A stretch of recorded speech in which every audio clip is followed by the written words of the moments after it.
Bienvenidos a ENI con Más, un informativo siempre con la verdad. Hoy es jueves 18 de febrero y así luce el panorama para este día. Demócratas y la Casa Blanca presentan su plan de reforma migratoria. La medida será enviada al Congreso para hacer ajustes finales con el fin de que sea aprobada a pesar del rechazo de muchos republicanos.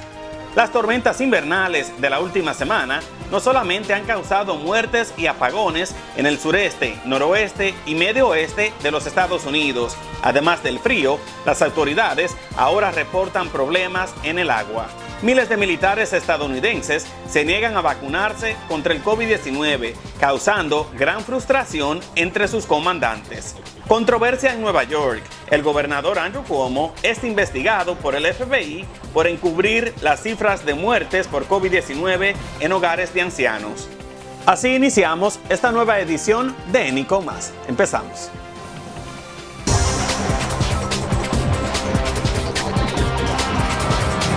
El gobierno del presidente Joe Biden y demócratas en el Congreso presentaron hoy su propuesta de reforma migratoria integral que podría beneficiar a los 11 millones de indocumentados que viven en los Estados Unidos, pavimentando el camino para que estos puedan obtener la ciudadanía estadounidense en solamente 8 años.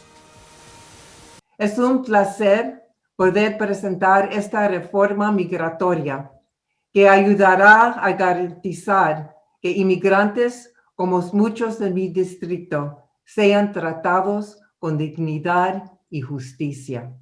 La medida ofrece una de las vías más rápidas hacia la ciudadanía en comparación con otras propuestas de reformas presentadas en los últimos años. El proyecto de ley proporcionaría inmediatamente tarjetas de residencia permanente a los trabajadores agrícolas, a quienes recibieron un estatus de protección temporal, TPS, y a los jóvenes que llegaron sin permiso a Estados Unidos cuando eran niños. Para otras personas que han vivido en este país antes del 1 de enero de 2021, el plan establece un camino de 5 años para que puedan obtener un estatus legal temporal si pasan verificaciones de antecedentes, pagan impuestos y cumplen con otros requisitos básicos. Luego, después de otros 3 años, pueden obtener la ciudadanía.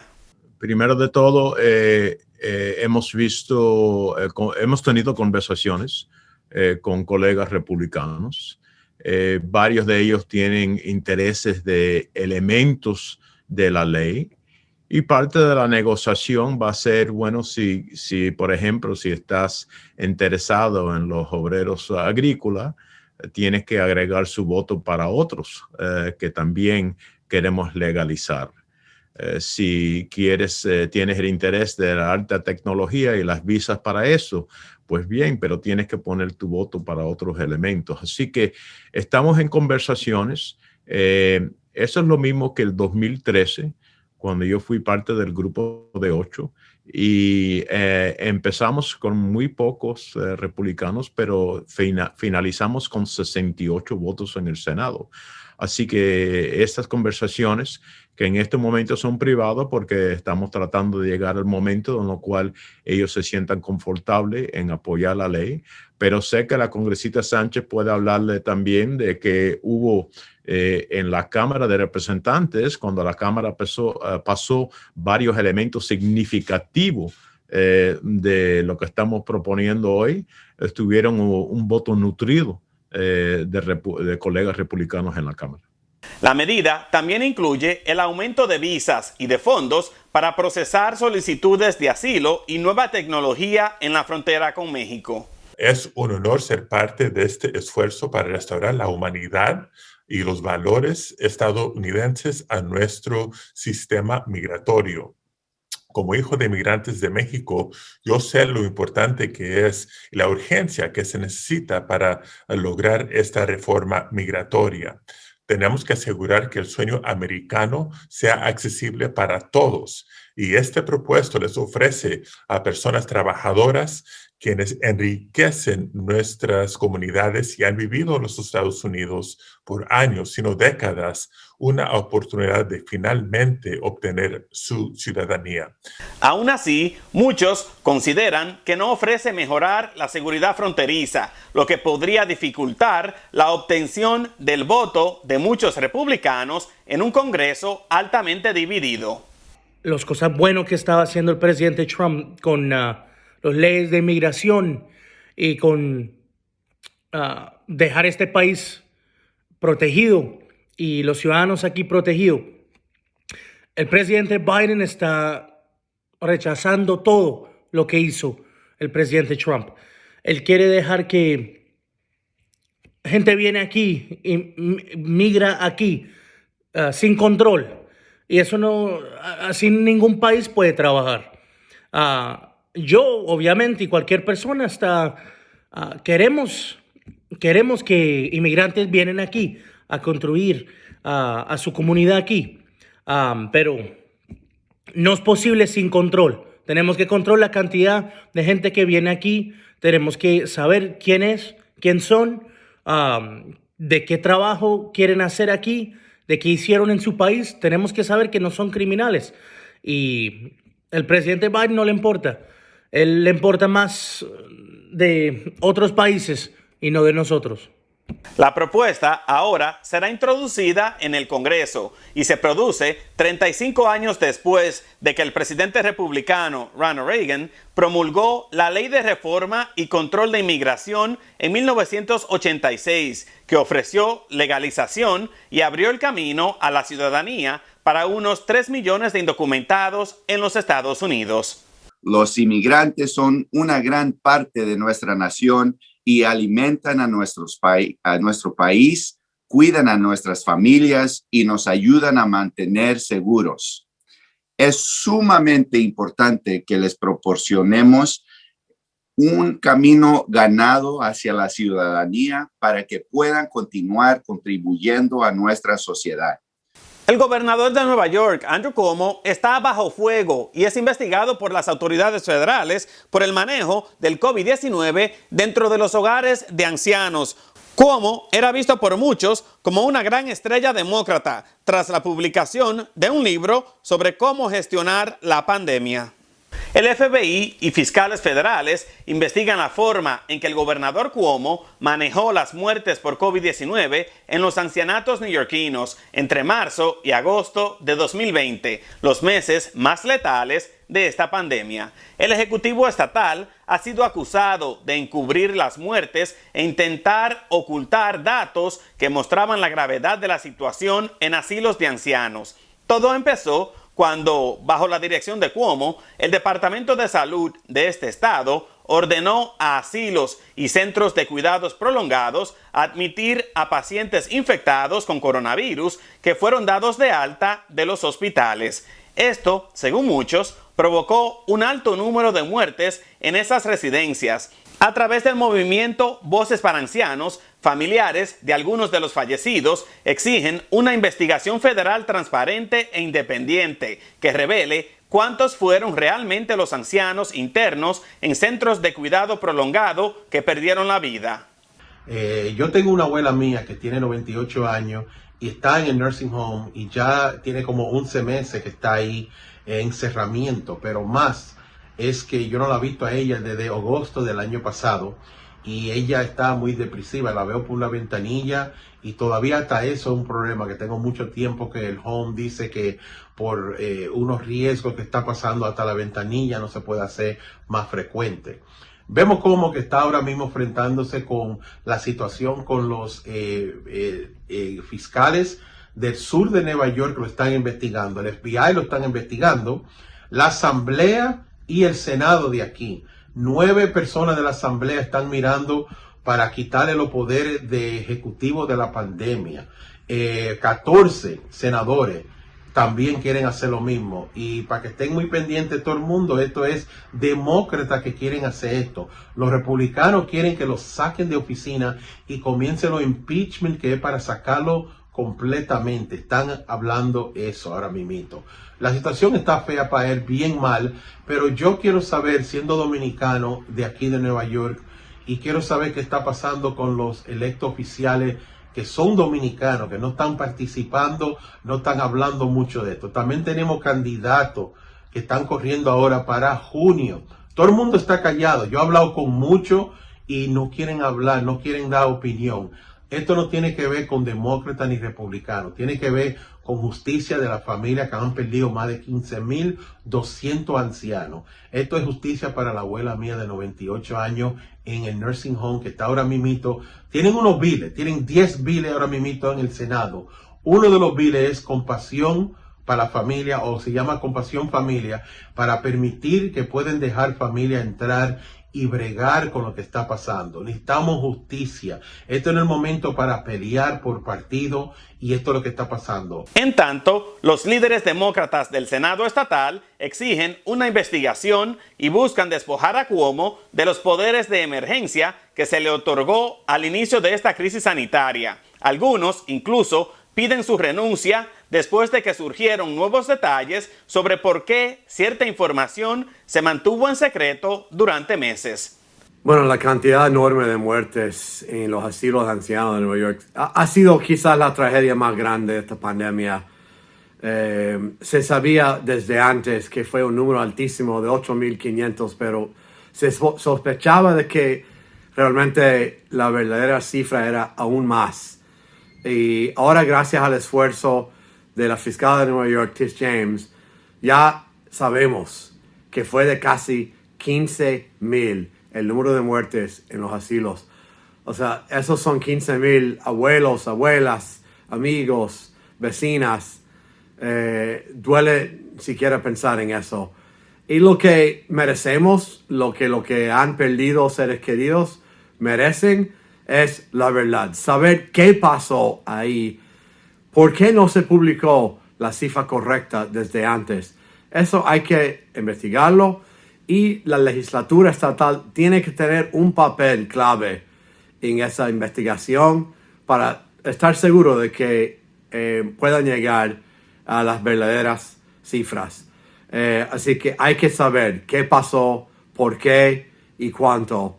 Eso es lo que estamos exigiendo casi todos los líderes de Nueva York, tanto a nivel de estado como municipio. En enero, la fiscal general estatal, Leticia James, publicó un informe en el que indicaba que el Estado probablemente había subestimado el número de muertes por COVID-19 en los hogares de ancianos en un 50%. We were in the midst of dealing with the pandemic and trying to save lives. They were answering DOJ.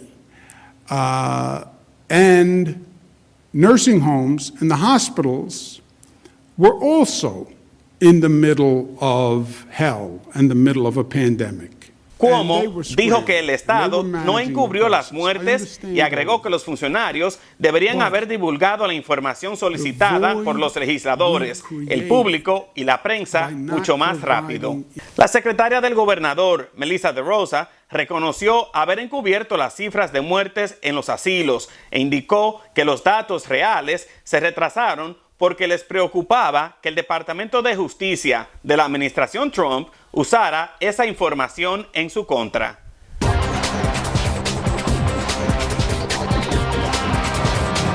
Actualmente, en Estados Unidos, según datos de la Universidad Johns Hopkins, más de 492,000 personas han muerto por el COVID-19 y casi 28 millones han contraído esta pandemia. A pesar de la difícil situación, miles de militares estadounidenses se niegan a ser vacunados contra el coronavirus, causando frustración entre sus comandantes que tratan de refutar los rumores falsos en Internet y de convencer a la tropa de los beneficios de inocularse. Las autoridades militares resaltan el peligro de que los militares no sean vacunados, porque estos con frecuencia viven, trabajan y combaten en condiciones de proximidad física donde no es tan fácil ponerse cubrebocas. Los comandantes de todas las ramas armadas han hecho campaña a favor de las vacunas, han realizado asambleas, enviado mensajes escritos, repartido información científica, colocado videos en internet e incluso fotos de los comandantes recibiendo sus propias inyecciones. Aún así, muchos han puesto todo tipo de excusas para no tener que vacunarse. We believe that, of course, the vaccine is the right thing to do. It's clearly safe for service members. Según datos presentados al Congreso, en algunas unidades del ejército, apenas un tercio de los soldados ha accedido a vacunarse. Y uno de los factores que, según los comandantes, a veces los convence a ponerse la inyección es el despliegue a ultramar. Entre los marineros que zarparon la semana pasada para misiones en el exterior, el porcentaje de quienes aceptaron inocularse ascendió a una cifra de entre 80 y 90%. Siguiendo con otro tema de salud, en Estados Unidos la expectativa de vida cayó un año en la primera mitad del 2020, cuando llegó el COVID-19 y causó una oleada de fallecimientos.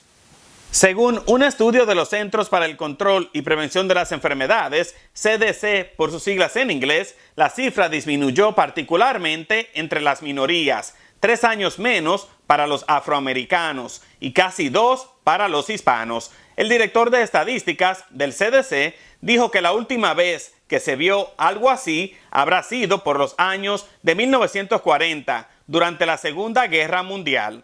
Otros expertos consideran que la cifra demuestra la magnitud de la crisis causada por el COVID-19, no solo por las muertes causadas directamente por la pandemia, sino también por factores relacionados como ataques cardíacos o cáncer.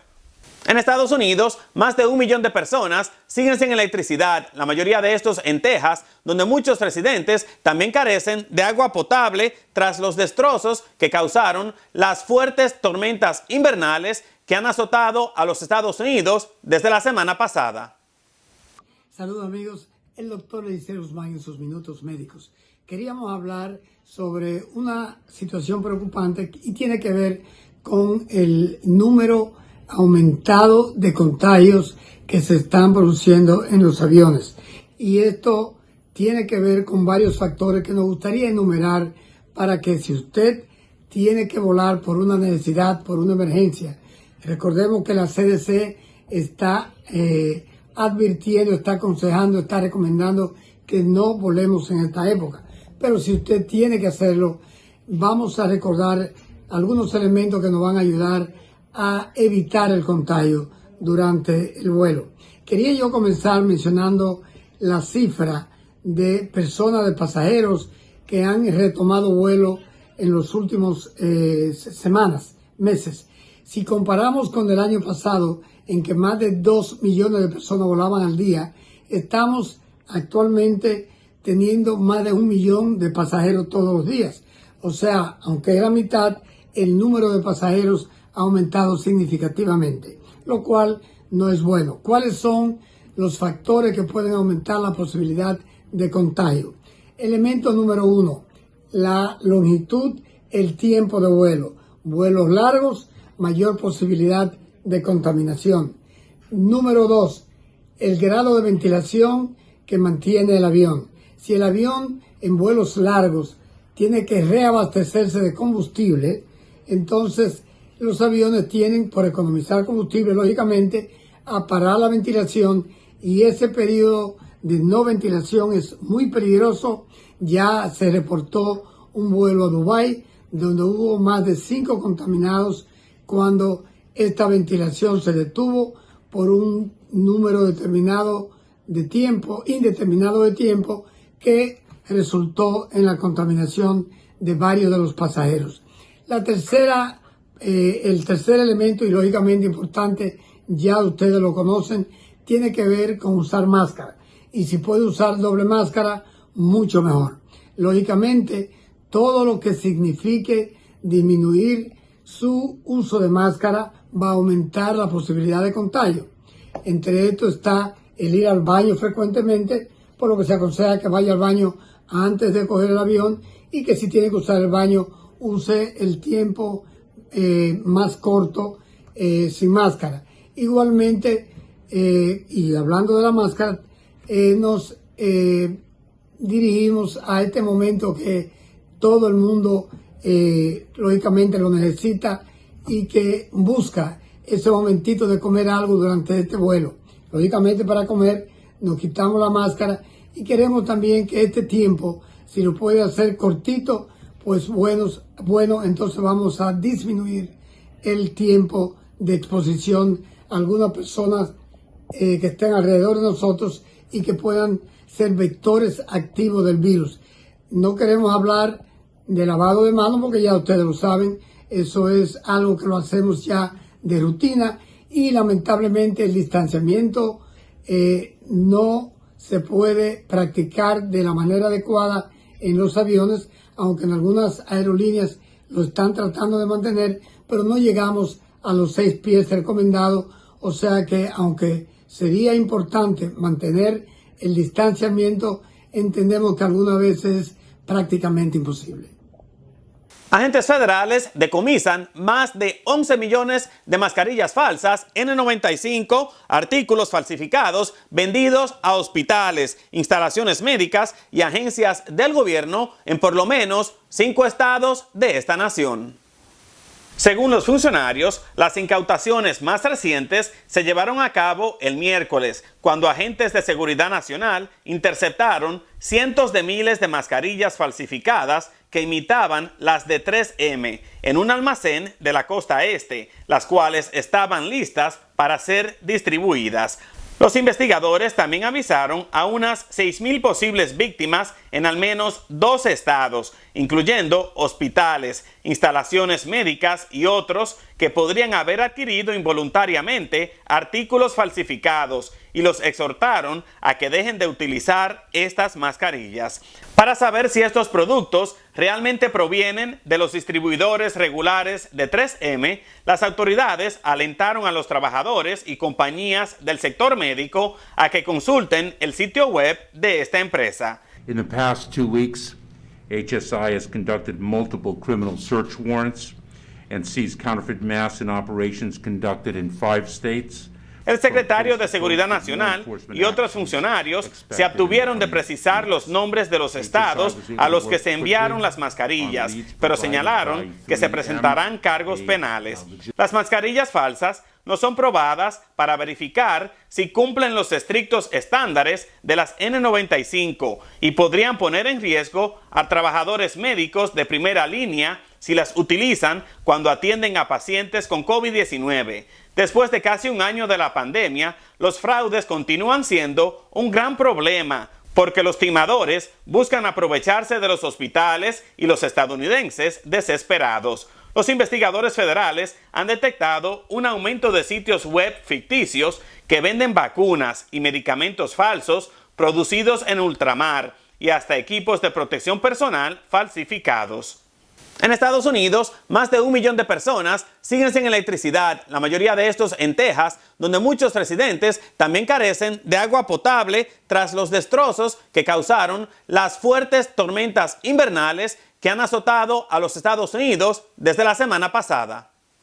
Al mal tiempo que ahora azota al noreste de la nación con nevadas y hielo, se le atribuye la muerte de más de 30 personas, algunas por incendios o intoxicación de monóxido de carbono, cuando intentaban calentarse en sus casas debido a las temperaturas de un solo dígito en grados Fahrenheit, las más frías que han visto en décadas. En sitios como Kansas City, Missouri, la sensación térmica bajó a 35 grados Fahrenheit bajo cero, la más baja desde 1989. En Texas, el gerente de la red eléctrica estatal, que ha sido fuertemente criticado por la lenta respuesta a la tormenta invernal, advirtió que los apagones podrían fluctuar durante las horas pico de la demanda. Algunos republicanos, como el gobernador de Texas, Greg Abbott, ha intentado atribuir los apagones a las energías eólica y solar, pero la mayor parte de la energía del estado se produce en centrales térmicas tradicionales,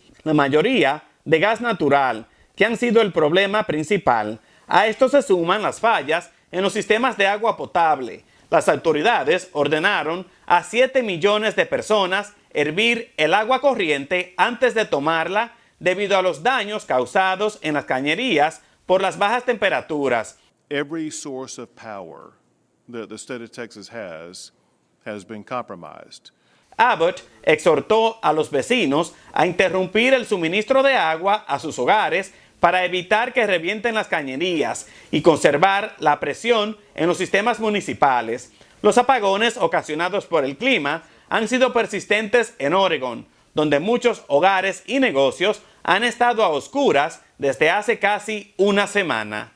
Las mortales tormentas que han golpeado a Estados Unidos y las otras más graves que están por llegar encajan con un patrón de eventos extremos provocados por el cambio climático y vuelven a demostrar que las autoridades locales, estatales y federales no se han preparado para un clima más extremo y peligroso. Más de 154 millones de personas en por lo menos 40 estados de la nación están bajo alertas, avisos o advertencias del frío ártico y se espera que los apagones y otros problemas continúen durante días en algunas partes de la nación.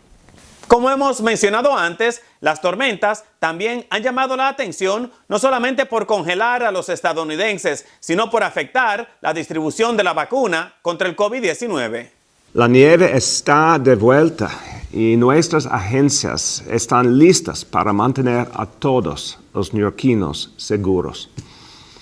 Los sitios para vacunar están abiertos, pero le pedimos a todos tener mucho cuidado si deben transitar las calles.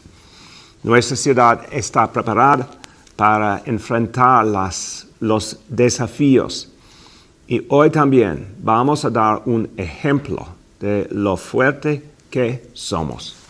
Así terminamos esta edición de ENI con Más, agradeciéndoles su tiempo y su confianza, invitándolos a que me sigan en todas las redes sociales. No se olviden de inscribirse a este canal en YouTube, de darle like a este video y de compartirlo. Deseándoles a todos muy buenas noches. Más noticias, el viernes los espera ENI con Más. Hasta la próxima.